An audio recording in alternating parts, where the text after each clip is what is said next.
Hello, and welcome back. Here's a quiet truth to start with. Sometimes you meet someone who feels exactly right, at exactly the wrong moment. Not wrong in them, wrong in the calendar. One of you might still be healing, or moving, or becoming someone you haven't quite finished becoming yet. The person is real. The timing simply isn't ready to hold them. Today, we're going to sit with that idea for a while. You know the feeling almost immediately, don't you? A conversation that doesn't drag, a silence that isn't awkward, someone who remembers the small detail you mentioned once, in passing. It feels less like meeting a stranger and more like recognizing someone. That recognition is real, it isn't a trick of loneliness or timing. But feeling right and being possible right now are two completely different things, and the heart tends to confuse them. Think of a flower that opens too early, caught by one last frost before spring properly arrives. Nothing was wrong with the flower. It simply trusted a warm afternoon that didn't hold. You can look at it and still call it beautiful, even while you understand it bloomed at the wrong hour. People do this too. They open toward someone before the season around them is actually ready. A sunflower turns toward the sun long before it's tall enough to be seen from the road. Growth like that happens quietly, underground, in ways nobody watching would notice. Maybe that's you right now, or maybe it's them. Someone can be exactly the right person and still need another year, another version of themselves, before they're steady enough to stand in a life next to yours. Grain doesn't ripen because you're impatient for bread. It ripens on its own schedule, and pulling it early only gives you something pale and unfinished. Waiting is the least comfortable instruction anyone ever gives you about love, mostly because it asks you to do nothing while wanting something very badly. But some things, the good ones, especially, simply cannot be rushed into readiness. Picture two ships crossing the same stretch of water, each on its own course, each moving at its own speed. For one evening, their paths come close enough to see each other clearly. Then the current, the wind, the schedule each one is keeping all of it carries them apart again. Nobody did anything wrong. They were simply never sailing toward the same port at the same hour.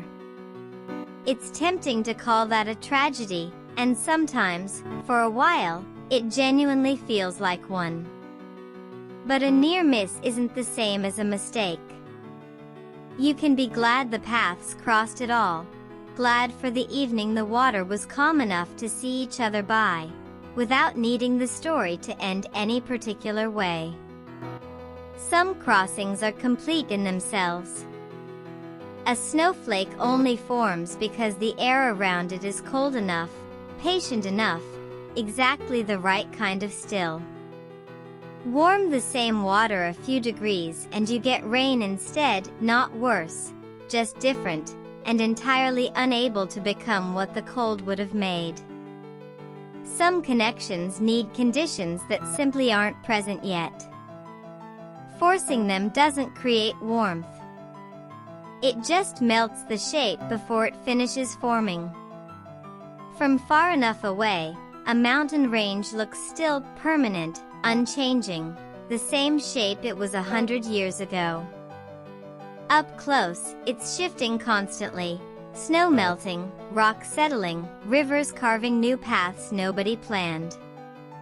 Your life is doing the same thing right now, even on the days it feels frozen in place. The wrong time you're standing in isn't the whole shape of things. It's one season of it. Somewhere ahead of you is a version of this story you can't see the shape of yet, whether it circles back around, or simply taught you something and moved on. Both of those are honest endings. You don't get to know in advance which one you're living, and there's a strange, uncomfortable kind of peace in accepting that you don't need to know it today. Some people arrive in your life to stay, and some arrive to change the shape of you a little, and then move on, and it's genuinely difficult to tell, in the moment, which kind of person is standing in front of you. That difficulty isn't a failure of attention.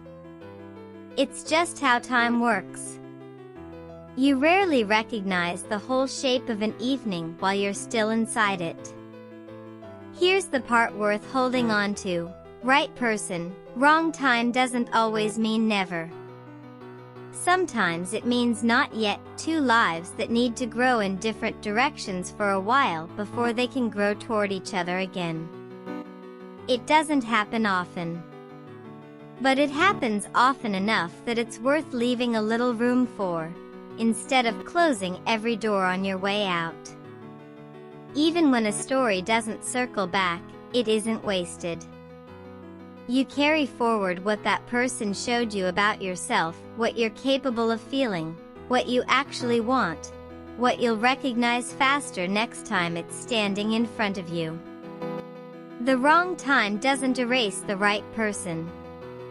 It just means this particular chapter closes gently, rather than with an ending you can point to. So if you're sitting with someone who felt right, at a time that wasn't, be gentle with yourself about it. It isn't a failure of judgment. It's just timing, which was never yours to control in the first place. Thank you for spending this time with me today.